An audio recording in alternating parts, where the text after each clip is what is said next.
संत तुकाराम बीज अर्थात तुकाराम महाराज सदेह वैकुंठात गेले तो आजचा दिवस। फाल्गुन मासातील ही तिथी तुकाराम महाराजांच्या वैकुंठ गमनानं पावन झाली आणि म्हणून दरवर्षी तुकाराम बीज ही महाराजांचा पुण्यतिथीचा दिवसही सोहळ्याप्रमाणे साजरा केला जातो।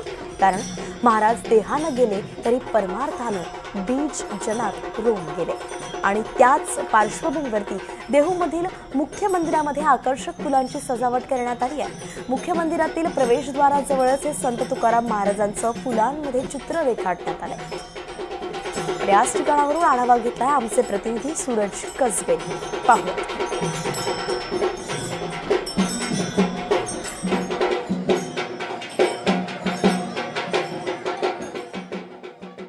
आम्ही जात असे आमच्या गावा आमचा रामू राम घ्यावा तुमची आमची हेची भेटी येथून या जन्म होते। जगद्गुरु संत तुकाराम महाराजांचा 378वा वैकुंठ गमन सोहळा आज देवनगरीमध्ये पार पडतोय।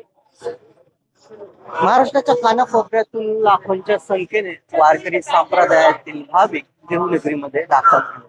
मी सध्या देहू येथील मुख्य संत तुकाराम महाराजांचे जे मंदिर आहे त्या मंदिराच्या परिसरामध्ये मी पाहू शकतो की या ठिकाणी देहू मंदिर देवस्थानच्या वतीने या सोहळ्याची संपूर्ण तयारी करणार।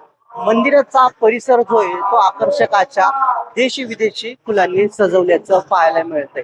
याच मुख्य मंदिरातून पालखी काही वेळांमध्ये बाहेर पडणार आहे आणि त्यानंतर वैकुंठ गमन जे स्थान आहे त्या स्थानाकडे ही पालखी रवाना होणार आहे। सकाळच्या सुमारास दुग्धाभिषेक आणि पावमान अभिषेक केल्यानंतर या सोहळ्याला सुरुवात झाली। आपण पाहतो की वरच्या बाजूला भाविकांच्या दर्शनासाठी वेगळी सोय केल्याचं पाहायला मिळते आणि या ठिकाणी आपण पाहिलं तर तुकाराम महाराजांची जी प्रतिमा आहे ती फुलांमध्ये साकारण्यात आल्याचं देखील पाहायला मिळतं। या ठिकाणी जे भाविक आहेत ते या प्रतिमेसमोर फोटो काढताना देखील पाहायला मिळतं। मोठा उत्साह या भाविकांमध्ये पाहायला मिळतो। आपण एक पाहिलं तर वारकरी संप्रदायाचं एक महत्व असतं ते म्हणजे वैकुंठ गमन सोहळा असेल किंवा संत ज्ञानेश्वर महाराजांचा संजीवन समाधीचा प्रसंग दुःखाचा असला तरी हे वारकरी संप्रदायाचे जे भाविक आहेत ते हा सोहळा म्हणून साजरा करत असतात। या देवनगरीमध्ये सध्या भक्तिमय वातावरण असल्याचं पाहायला मिळतं। मुख्य सोहळा जो वैकुंठ गमन सोहळा तो दुपारी 12च्या सुमारास वैकुंठ स्थान जे आहे यापासून पलीकडच्या परिसरामध्ये त्या ठिकाणी हा सोहळा संपन्न होतो। त्याचमुळे मोठ्या प्रमाणावरती या परिसरामध्ये पोलिसांचा चोख बंदोबस्त देखील तैनात करण्यात आहे आणि काही वेळामध्ये या सोहळ्याला सुरुवात होणार आहे। सूरज कसबे, एनडीटीव्ही मराठी, देहू।